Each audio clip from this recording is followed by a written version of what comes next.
really good. That was fun to watch. You know, I really didn't want to. Really want him to. Let's just wait just a second,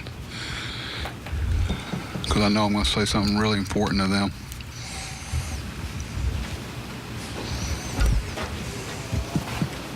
No, we're talking about David. He really, it's good to see him end on a good note. I really wanted him to have a good outing. That was good to see. I told him that. Didn't want to push it any more than that. But he was, anytime you see a young pitcher go against a good team for a third time around the batting order and still be able to get outs, it's good to see. Since he rejoined the rotation, I think he has like a 3.8 ERA. What's the main difference you've seen since he came back from that time? Well, if you look at the, the command of the fastball, I mean, I know y'all get tired of hearing it, but you look at a guy like Cole and you look at guys that pitch well when they were able to do that. A lot of things open up to him, and now he's got secondary pitches to pitch here. It's just once if he can make them honor the fastball and where he can throw it, then a lot of things will open up to him. You often say September is a great fooler, but when you have a starting... Can be. Sometimes they can tell you exactly what they're going to be, too. But when you have a starting pitcher who's never pitched into September before and has thrown, more innings, does that sort of counterbalance what you... Well, yeah, but he actually is right where he needs to be with his innings. It's perfect. The way this outing puts him right where a guy's progression should be. So the only difference being is he's pitching in September, like you said. So that's part of, I was talking to Gary the other day after a game on Masson that we keep talking about shutting this guy down. There's some things to be learned and things that need to be experienced pitching in September.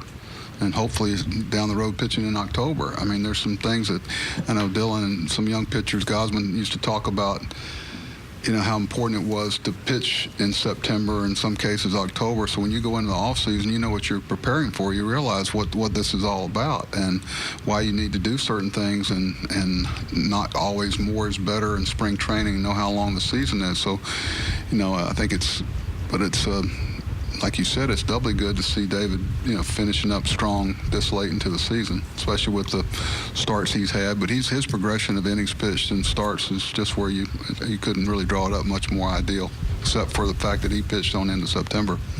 Do you think you had a tie game when that ball left Nunez's bat there in the ninth? I was thinking, but that's a great example of why they win those games. They're a plus defensive team.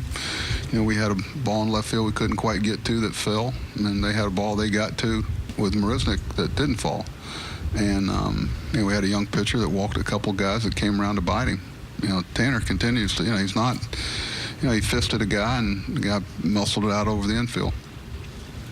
Buck, a lot of uncertainty around the team, but including that with Adam Jones. Did you appreciate the way the crowd acknowledged him? Of course, it doesn't surprise me. Our fans know what Adam has meant, and the way it's been a constant, through thick and thin, that knowing, what you can expect out of Adam. That's what managers, coaches, general managers, owners, fans, they're all looking for somebody they can count on, know what you're going to get when, they get through playing that song. And he's a very dependable guy, just like a lot of people we've had here, and but not necessarily with the longevity he's had to be able to do it over that period of time. I think people really appreciate it and want to thank him for it.